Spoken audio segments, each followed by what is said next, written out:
Hello, week 20, book 20, and this one's a little bit different. It is a serial killer's daughter. My story of faith, love, and overcoming by Kerri Rawson, daughter of the BTK killer. So, for those of you who do not know, the BTK killer stands for bind, torture, and kill, that he named himself. His name was Dennis Radcliffe. Not Dennis Radcliffe. Dennis what? Dennis Rader. Dennis Radcliffe. Dennis Rader. Dennis Rader. And he killed 10 people from uh, maybe 73, early 70s, through to, I think, the 90s. And he was caught in 2003 or 2005, somewhere around there, because his daughter, Kerri Rawson, at one point had done a pap smear, and her blood was subpoenaed and compared to DNA on the scene of a crime.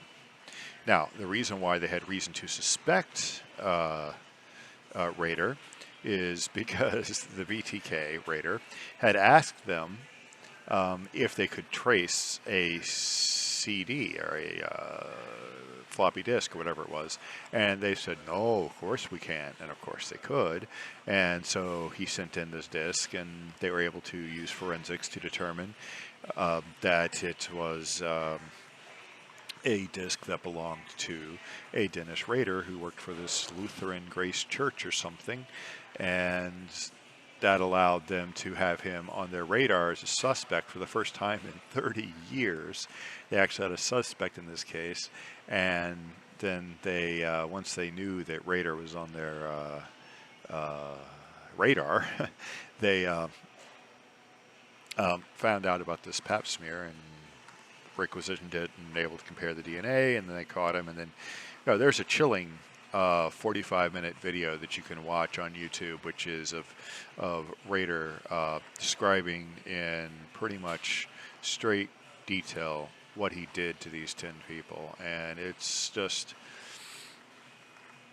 chilling how matter-of-fact he is, just describing what happens, and how his approach to this is very much like a game that he is playing with the police. There's no real morality or remorse or anything like that. There's no sense of the horror that he is inflicting. He talks about, taking these people and, quote, putting them down, or he thought that so and so was down, and he talks with these people as his projects. And still a bit of a, he says it's sexual fantasy, still a bit of a mystery about why he did these things. Of course, there's always a certain amount of mystery with all of these serial killer types, because it's an abnormal psychology to begin with. It's not something that you and I might do. So understanding why someone would do this, particularly do this repeatedly, it become, is it because they enjoy the thrill, they enjoy the rush, they have this sense of entitlement that, is that they don't care about these people, that everyone else around them is a plaything to them? Yeah, it's just, it's not totally clear. A lot of them do have a sexuality where they're interested in a non-consensual kind of situation where their partner is unable or not even asked to give consent, and that's where some of these things come from, sort of this psychosexual dysfunction that happens. Some of them have weird paraphilias that just involve sort of passivity on the part of their partner and this kind of thing, and so anyway, Rader is a very unusual case because he was a successful-ish man. He had a family. He had a long-standing wife and kids. He was something of a pillar of his community. He wasn't like, the most well-known great guy, but he was, he was an elder at his church, and he had a job, and, he lived a fairly mundane, normal kind of middle class-ish life, I guess. And that's the life that's going on here. And when she's like 26 or so, living in Detroit, recently married, Kerri gets a call telling her that her dad has been arrested as the BTK, and uh, she's interviewed by the FBI, and then she's just completely mystified. At first, she thinks, "Oh, they've clearly got the wrong guy, because her dad is a good guy. He's a stand-up kind of guy. Okay, he has a little bit of a touchiness about control issues. That's true. She doesn't directly say that, but she demonstrates that by various things that she says about him, that they're kind of on eggshells around him about certain things, and how he did have something of an explosive temper. But as she tells it, he was never exactly what you would call violent at home. He was maybe sort of a little bit verbally abusive, but apparently not physically. And there's no indication that he had. Well, this is his daughter, so she might not know, but there's no indication that he necessarily had inappropriate or weird interests in his consensual marriage bed. So I don't. There's no testimony from his wife in this book, but I don't recall ever hearing anything from his wife about that kind of thing. Now, it may be that his wife has never publicly spoken about her life with Dennis Rader.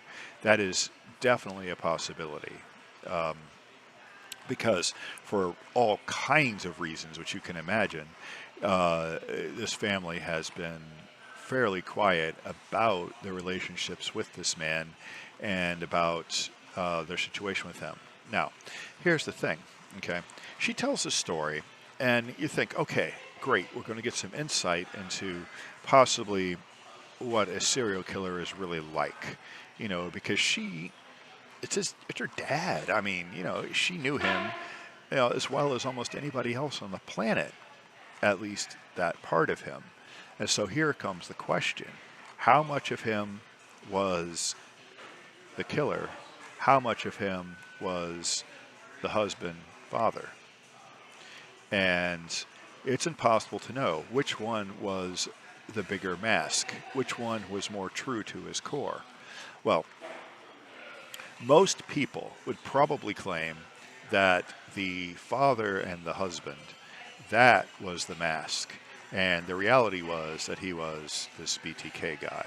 Because he did talk about how, the way that he would work, and he studied serial killers, by the way. He studied what they did and how they did what they did.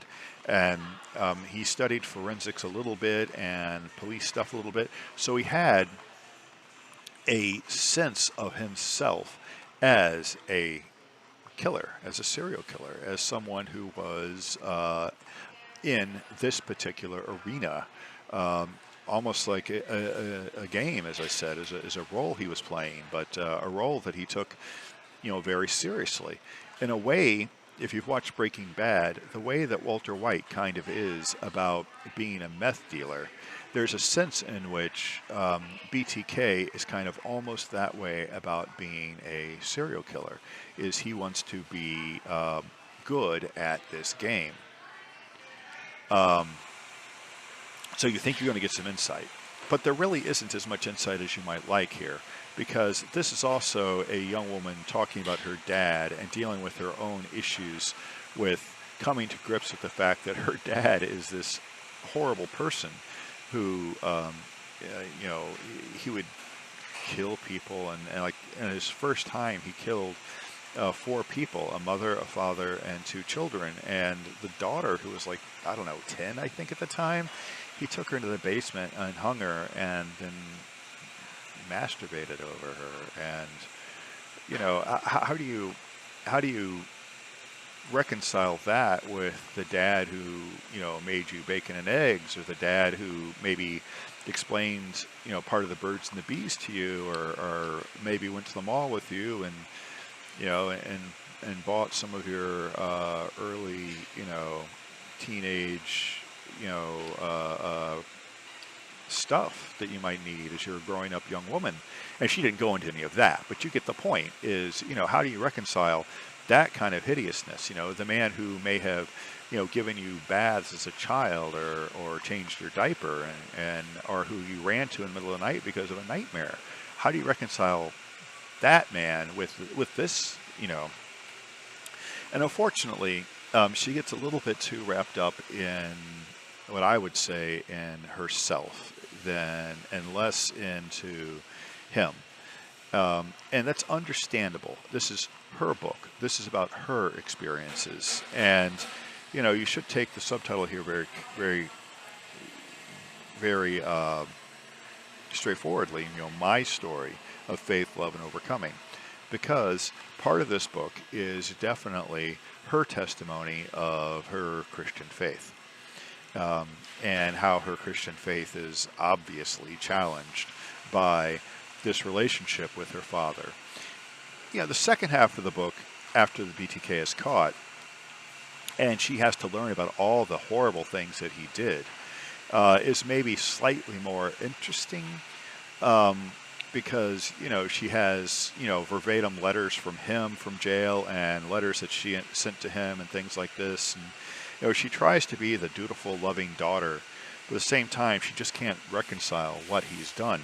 And on his part, all he does is broadly apologize. He doesn't, go into any details about his crime. He doesn't show any specific remorse. It's almost like he's more apologizing that she had to find out about this, or she had to be the daughter of this kind of man, than he is saying that he's actually sorry for what he did. And that fits with his persona. He doesn't seem to really have much concern about the people that he killed. And like even the way he deals with the fact that the police caught him is he's, okay, so you got me. You lied. You told me you couldn't read the desk. Haha.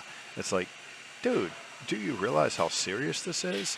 You killed 10 people. You've taken 10 people off this planet, and you've done some horrible things to their bodies, and you have destroyed, upwards of 10 families, and this is like a game to you. This is, but, and I'm not the one who has to deal with this. Kerri's the one who has to deal with this, and God bless her. What a horrible, horrible, horrible situation to deal with, to deal with the fact that your dad is this kind of a monster. And, you got to be wondering, what if that is in me? I mean, did Rader have some messed up genetics that he passed on? Was this something in his upbringing? Did he pass that upbringing along?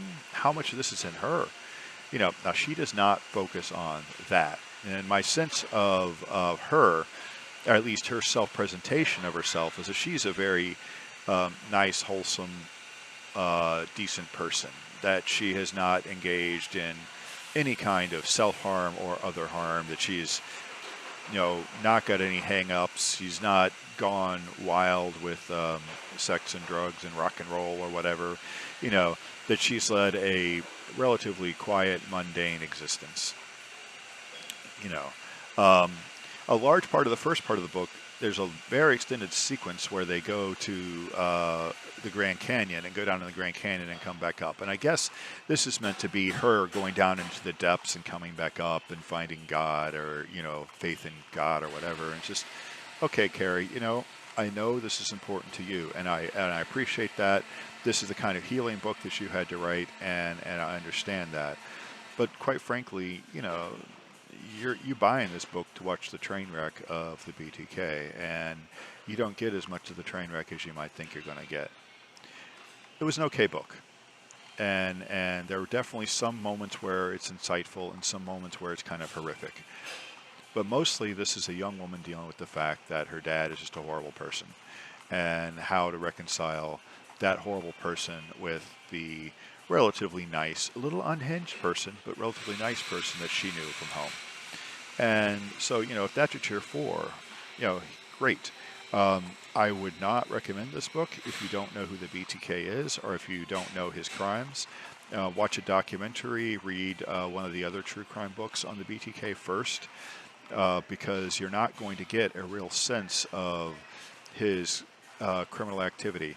I mean, for instance, she does not go into graphic detail what he did to these bodies and some of his activities, which I can understand. That's not what this book is for. So if you want to know the real train wreck, you need to seek elsewhere. But this will give you sort of an insight from an oblique angle from a side of what it might be like. And, essentially how unbelievably normal Dennis Rader was on the surface. Just normal to the point of complete forgetfulness he even existed. But, killer.